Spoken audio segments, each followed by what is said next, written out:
నమస్తే, welcome to Abhinav Bharat. నేను రవిచంద్ర. ఏపీలో ముఖ్యమంత్రి చంద్రబాబు తొలి పర్యటనకు ఉత్తరాంధ్ర వేదికైంది. విశాఖలో భోగాపురం ఇంటర్నేషనల్ ఎయిర్పోర్ట్ పనులతో పాటు పలు ప్రాజెక్టులకు సందర్శించిన ముఖ్యమంత్రి ఉత్తరాంధ్ర అభివృద్ధి కోసం ఆదేశాలు జారీ చేశారు. సింపుల్ గవర్నమెంట్, ఎఫెక్టివ్ గవర్నెన్స్ నినాదంతో ముందుకెళ్లాలని చెప్పిన చంద్రబాబు త్వరలోనే తమ ప్రభుత్వం పరుగులు పెడుతుందని, తన స్పీడ్ అందుకోవడానికి అధికారులు సిద్ధంగా ఉండాలని పిలుపునిచ్చారు. విశాఖలో ఆక్రమణలు, భూ కబ్జాలపై కఠినంగా వ్యవహరిస్తామని చెప్పిన ప్రభుత్వం ఉత్తరాంధ్రకు సంబంధించి నియోజకవర్గాల వారీగా ఉన్న కొన్ని ప్రధానమైన సమస్యలపై కూడా దృష్టి పెట్టాలని అక్కడి ప్రజలు కోరుకుంటున్నారు. అలాంటి సమస్యల్లో కొన్ని ఇప్పుడు చూద్దాం. అనకాపల్లి నియోజకవర్గంలో ఇక్కడ ప్రధానంగా గత ప్రభుత్వంలో మూసేసిన తుమ్మపాల చక్కెర కర్మాగారంపై దృష్టి పెట్టాల్సి ఉంది. ఇది కొన్ని వేల మంది చెరుకు రైతులకు మేలు చేసే అంశం.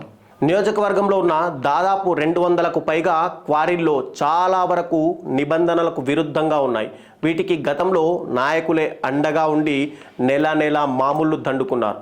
చోడవరం నియోజకవర్గంలో ముఖ్యంగా గోవాడ చక్కెర కర్మాగారం ఆధునీకరణ, ఇథనాల్ యూనిట్ ఏర్పాటు, మాడుగుల నియోజకవర్గంలో అసంపూర్తిగా ఉన్న తాచేరు, ఉరకగెడ్డ, గొర్రెగడ్డ, కాముగెడ్డ మినీ రిజర్వాయర్లు పూర్తి చేయడం, 100 కోట్లు మంజూరైన కదలికలేని ఎద్దేరు ఎడమ కాలువ నిర్మాణం పనులు పూర్తి చేయడం ముఖ్యమైన విషయాలుగా చెప్పుకోవచ్చు. రంపచోడవరం నియోజకవర్గంలో ఏళ్ల తరబడి పెండింగ్లో ఉన్న పందిరి మామిడి, వై రామవరం, చవిటి దిబ్బల రహదారి నిర్మాణం కూడా ఇందులో ముఖ్య అంశంగా మనం ప్రస్తావించవచ్చు. అరకులో బీఈడి కళాశాల నిర్మాణం, అరకులోయ, అనంతగిరి, దుమ్రిగూడ మండలాలకు పెద్ద దిక్కుగా ఉన్న ప్రాంతీయ వైద్య కేంద్రాన్ని అభివృద్ధి చేయడం, నర్సీపట్నం నియోజకవర్గంలో లబ్ధిదారులకు అందని టిడ్కో ఇల్లు, గిరిజనుల కోసం ఐటీడీఏ కళాశాల, గిరిజన భవన్ ఏర్పాటు, ఇది మచ్చుకు కొన్ని మాత్రమే.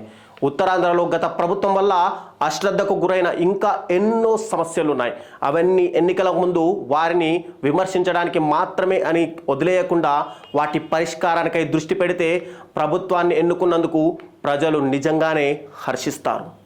నాయకులారా, మీ పనితనం మీ అధినాయకులకు తెలియజేయాలనుకుంటున్నారు. ప్రజలారా, మీ సమస్యలను మీ నాయకులకు తెలియజేయాలనుకుంటున్నారు. ప్రజా సమస్యల పరిష్కార వేదిక మీ అభినవ్ భారత్.